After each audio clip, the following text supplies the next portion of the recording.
once again.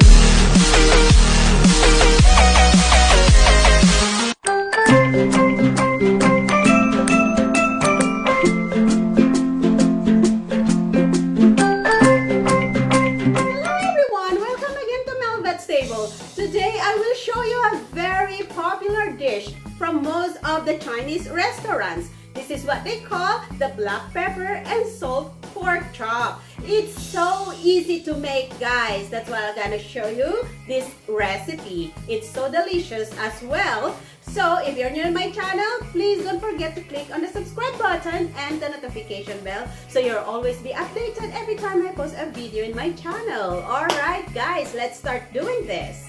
So guys, this is what we need. 3 pieces of pork chops. Ganito siya kakapal, but I will show you how to make it later to slice it.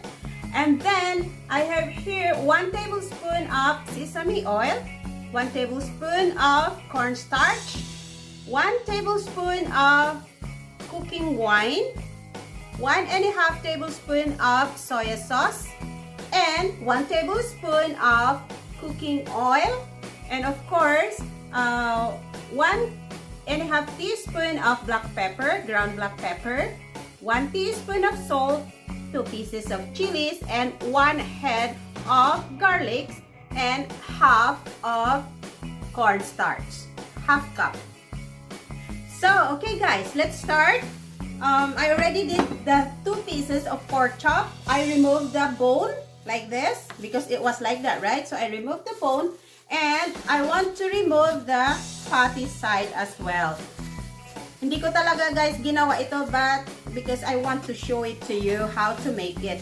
So, naging lean pork na yung ating pork chop. So, what I do is I have to slice half again para maging manipis yung ating pork chops. Ito guys, pwedeng pang potluck kasi magiging finger food na siya later. Alright?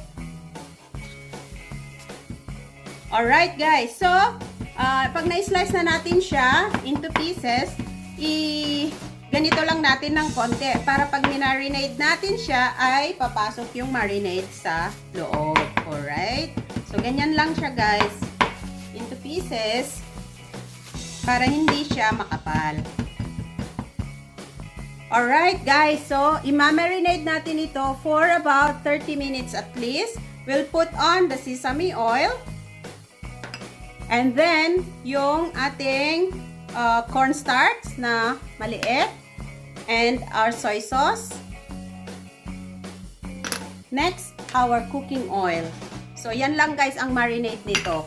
Ang gagawin natin, we have to massage it para yung kanyang marinade seasoning ay ma-absorb ng meat. So guys, let's marinate this for about 30 minutes and let's set this aside. See you in a bit.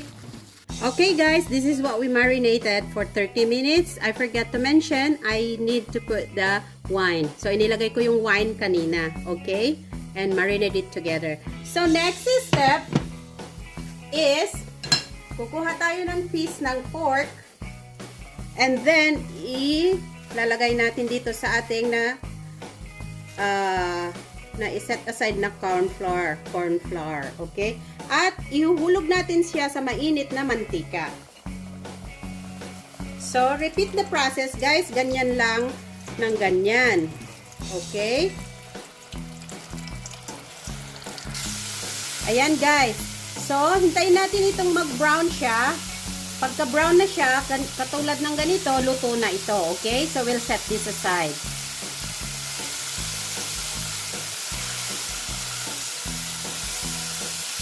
Okay guys, so ito yung napirito natin kanina, sinama ko rin yung pork chop bones, okay? Para hindi masayang, kasi masarap din yan. So, maglalagay lang tayo ng konting oil sa ating pan, okay?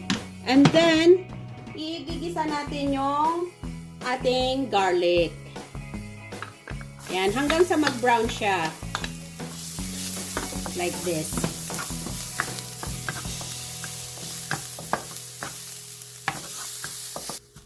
So guys, if this garlic's already been like toasted, nag-brown na siya. So, stop na tayo.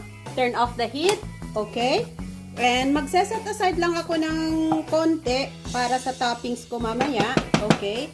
And then, dahil pinatay ko na yung, in-off ko na yung heat, ilalagay ko na yung ating ground black pepper, yung salt, and the chili. Okay? So, dahil mainit pa yung pan natin, maluluto yung ating chili there. Okay? So, ilalagay natin ngayon yung ating pinirito na pork chops. Ayan guys. As you can see, napaka-crunchy siya. So, just mix para yung pepper niya at saka yung salt ay mapunta sa ating pork. Don't worry guys kasi minarinate naman natin yung ating pork. Alright? So, gusto ko lang mapunta yung saltiness dito para magiging lalong mas masarap. So, just like that guys. So, ready na ito for sa ating plating. Okay?